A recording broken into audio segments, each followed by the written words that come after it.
बच्चों मैं आज ट्रिग्नोमेट्री का लेक्चर दूसरा सिखाने जा रहा हूँ। दूसरे लेक्चर पे ट्रिग्नोमेट्री के आगे के बारे में बता रहा हूँ कि पहले लेक्चर में मैंने क्या सीखा था। ट्रिग्नोमेट्रिकल की बेसिक्स, कुछ फार्मूला रिलेशन सीखे थे।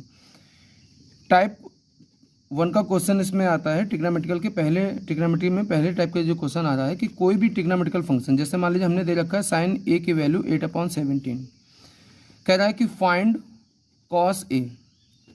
कोई भी एक ट्रिग्नोमेट्रिकल फंक्शन आपको वैल्यू दे रखा होता है और किसी भी ट्रिग्नोमेट्रिकल फंक्शन की कोई भी अदर वैल्यूज़ को आपसे पूछता है या उससे रिलेटेड क्वेश्चन पूछता है। तो क्या करना होता है, सबसे पहले क्वेश्चन करने का एक तरीका ये होता है कि हमको क्या दिया है और क्या पूछ रहा है। तो दिया क्या है, साइन ए की वैल्यू 8/17 है और पूछ कर रहा है कॉस ए।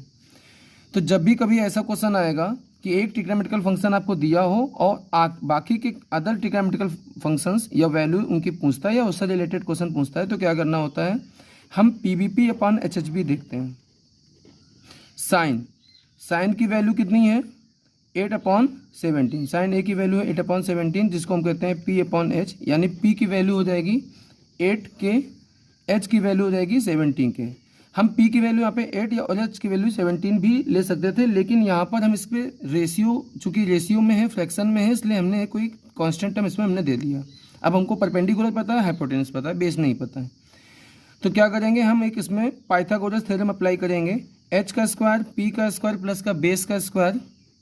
यहाँ पे H का हो जाएगा 17, K का हाफ स्क्वायर हो जाएगा, P मतलब 8K का स्क्वायर हो जाएगा, प्लस B मतलब B का स्क्वायर हो जाएगा। यहाँ पे 17 का स्क्वायर 289, K स्क्वायर, 8 का हो जाएगा 64 ऑफ K स्क्वायर प्लस का B स्क्वायर।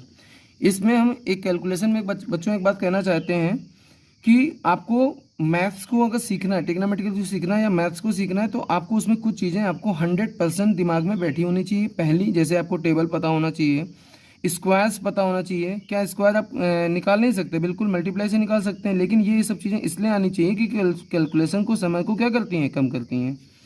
हमने इधर इसको भेजा 289 K स्क्वायर माइनस का 64 of K square equal to हो जाएगा B स्क्वायर। 289 में से 64 गया तो हो जाएगा 225 ऑफ K स्क्वायर, यहाँ पे हो जाएगा B स्क्वायर। 225 किसका स्क्वायर होता है, 15 का। तो यहाँ पे बेस की वैल्यू क्या निकल के आ जाएगी, 15 ऑफ K। अब हमें परपेंडिकुलर कितना पता हो गया, 8K। हाइपोटेनस कितना दिया था, 17K, और बेस हमने फाइंड कर लिया है 15K। अब हमसे पूछ क्या रहा है, कॉस ए। तो कॉस की वैल्यु क्या होती है, B/H। B कितना हो गया, 15 ऑफ K, H कितना है, 17 ऑफ K। तो कॉस की वैल्यू कितनी हो जाएगी, 15/17। ये आपका आंसर हो गया।